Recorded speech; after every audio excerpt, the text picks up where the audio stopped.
Saudas irmãs e irmãos, com a graça e a paz do nosso Senhor Jesus.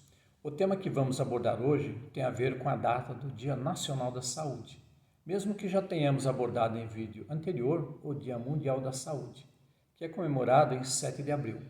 Isso demonstra a importância da saúde na vida de toda a humanidade. No Brasil, essa data é importante lembrar ao povo brasileiro da necessidade de ter uma educação sanitária, no qual a saúde e a manutenção dela são ações essenciais para se viver e sobreviver. E que essa data tem de tão especial para nós? É que nesse dia, 5 de agosto de 1872, nasceu o sanitarista Oswaldo Cruz, que foi um dos que lutaram pela erradicação das epidemias da febre amarela e da varíola no Brasil no final do século XIX e início do século XX.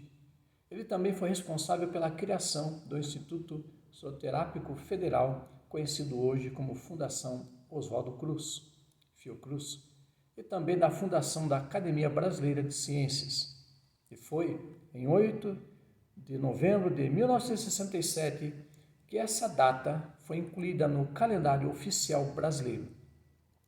E para nossa reflexão, uma frase de Gonzaguinha: a gente quer é ter muita saúde, a gente quer viver a liberdade, a gente quer viver felicidade. Afinal de contas, a saúde proporciona felicidade.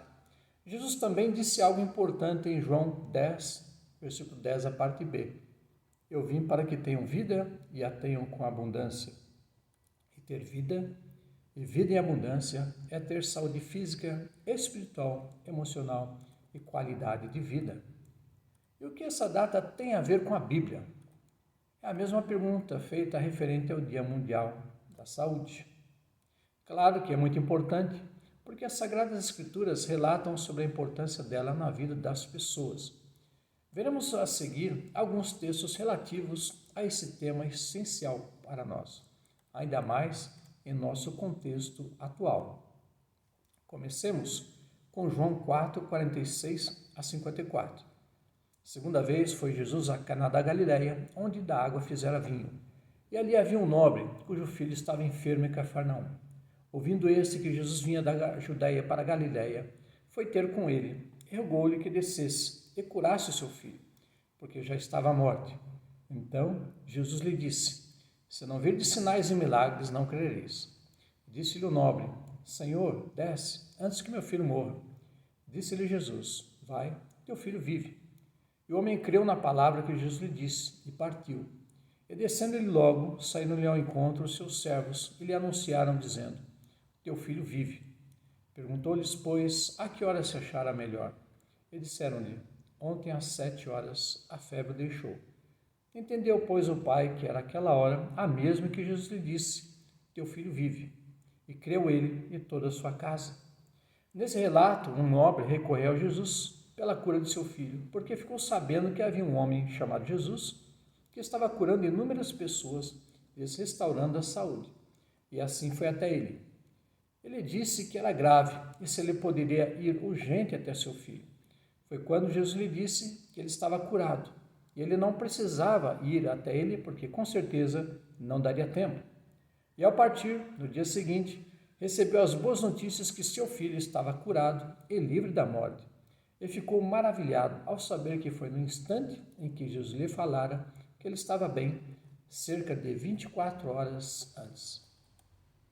Observemos o próximo relato de João 5, 2 a 9. Ora, em Jerusalém há, próximo à porta das ovelhas, um tanque, chamado em hebreu Betesda, o qual tem 5 alpendres. Nesse jazia uma grande multidão de enfermos, cegos, mancos e atrofiados, esperando o movimento da água. Porquanto o anjo descia em certo tempo ao tanque e agitava a água. E o primeiro que ali descia, depois do movimento da água, sarava de qualquer enfermidade que tivesse. E estava ali um homem que havia 38 anos se achava enfermo. E Jesus, vendo este deitado, e sabendo que estava nesse estado havia muito tempo, disse-lhe: queres ficar são? O enfermo respondeu-lhe: Senhor, não tenho homem algum que, quando a água é agitada, me ponha no tanque, mas enquanto eu vou, desce outro antes de mim. Jesus disse-lhe: levanta-te, toma o teu leito e anda. Logo que aquele homem ficou são, ele tomou seu leito e andava, e aquele dia era sábado. Por esse texto, havia um tanque com água em que as pessoas acreditavam que o primeiro que se lançasse nele, após o anjo movimentar a água, seria curado. E por isso havia no momento cegos, mancos e atrofiados. Esse homem já sofria 38 anos e deveria ter mais do que 50 anos. E não se sabe o motivo de sua enfermidade, mas o fato é que Jesus não o tocou e nem o lançou na água, porém pediu que ele se levantasse, pegasse sua maca e saísse do local e fosse para onde quisesse. E foi o que ele fez pela fé. Temos assim a importância que Jesus deu pela cura, saúde e qualidade da vida das pessoas.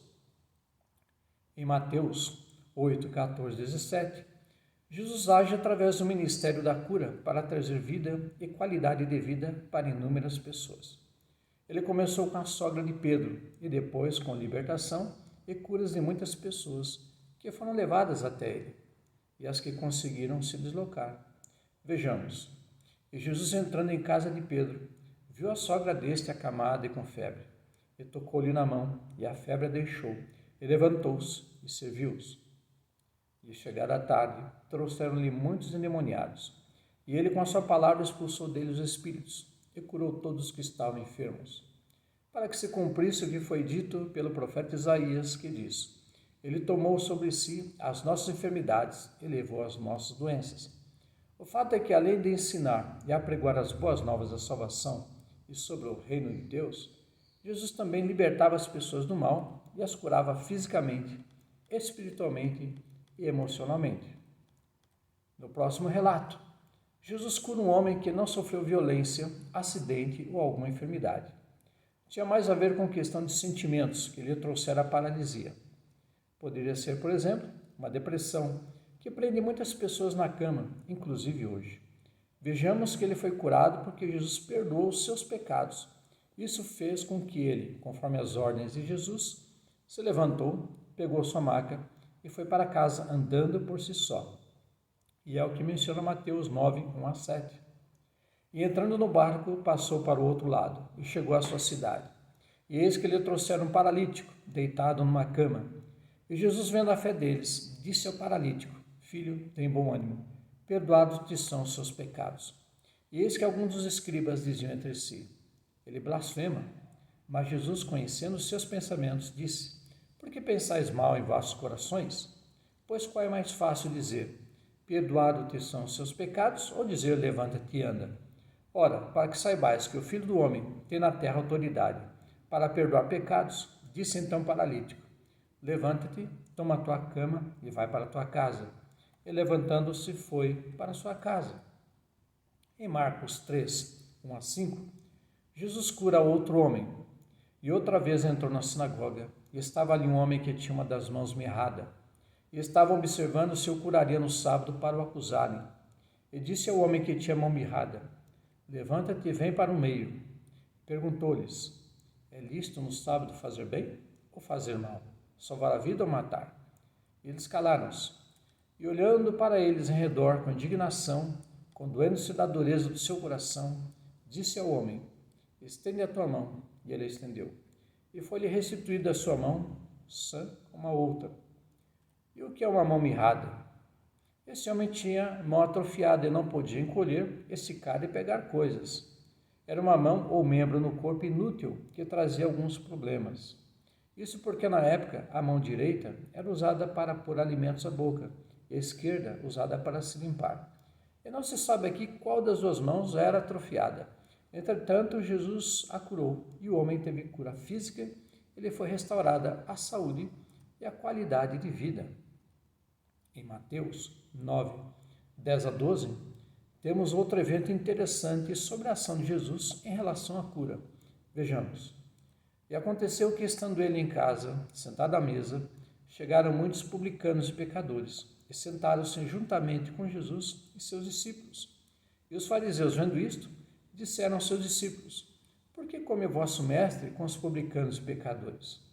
Jesus, porém, ouvindo, disse-lhes: Não necessitam de médico os sãos, mas sim os doentes. Aqui não havia pessoas doentes fisicamente, mas emocionalmente. Jesus se alimentava com pessoas tidas como pecadoras e publicanas. Publicanos eram cobradores de impostos e tidos como corruptos pelos judeus, mesmo que também fossem judeus.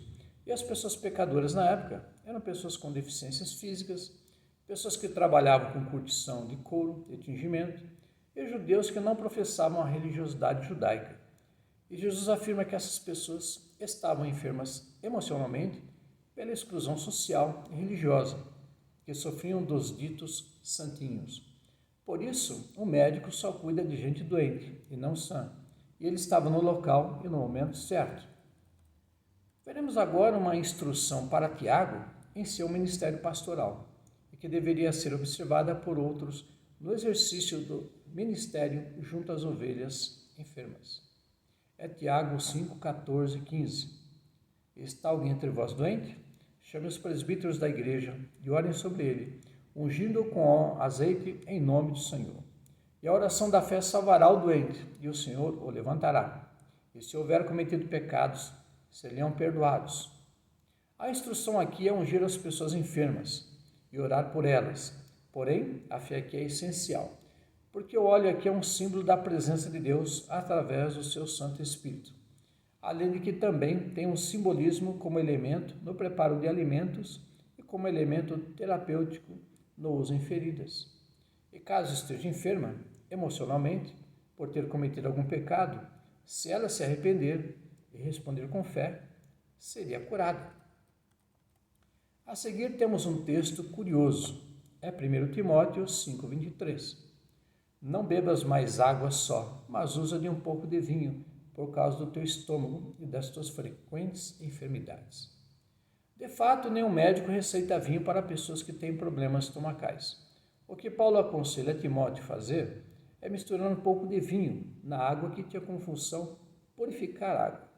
Não nos esqueçamos que na época não havia tratamento de água como temos hoje. No próximo texto, Êxodo 23, 25 a 26, temos uma afirmação interessante. É o resultado de se ter uma qualidade de vida e saúde, se houver preocupação por parte das pessoas, dos governos e de instituições médicas comprometidas. Vejamos. E servireis ao Senhor vosso Deus, e Ele abençoará o vosso pão e a vossa água, e eu tirarei do meio de vós as enfermidades.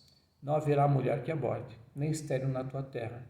O número dos teus dias cumprirei. E de vários textos bíblicos, ainda temos o de Efésios 5, 29, que se tem uma explicação sobre o matrimônio, que é comparado à saúde, que deve ser uma grande preocupação. Porque nunca ninguém odiou a sua própria carne, antes a alimenta e sustenta, como também o Senhor da igreja. Assim, irmãs e irmãos, devemos nos preocupar com a saúde tanto coletiva como individual. E se sabemos que algo nos faz mal, devemos evitar trazer isso para os nossos corpos, porque 1 Coríntios 6,19 nos instrui. Não sabeis que o vosso corpo é o templo do Espírito Santo, que habita em vós, proveniente de Deus, e que não sois de vós mesmos? E sabendo disso, irmãos e irmãs, oremos e façamos a nossa parte. Amém. Senhor Deus, te agradecemos. Através desse vídeo aprendemos algo mais da tua santa palavra e através de uma data muito importante. Continua, Senhor, agindo em nós e através de nós. É o que nós pedimos e te agradecemos no nome do teu Filho Jesus. Amém. Um abraço fraternal, Cristo Jesus, meus irmãos e meus irmãos, que esse estudo seja edificante para todos nós. Amém.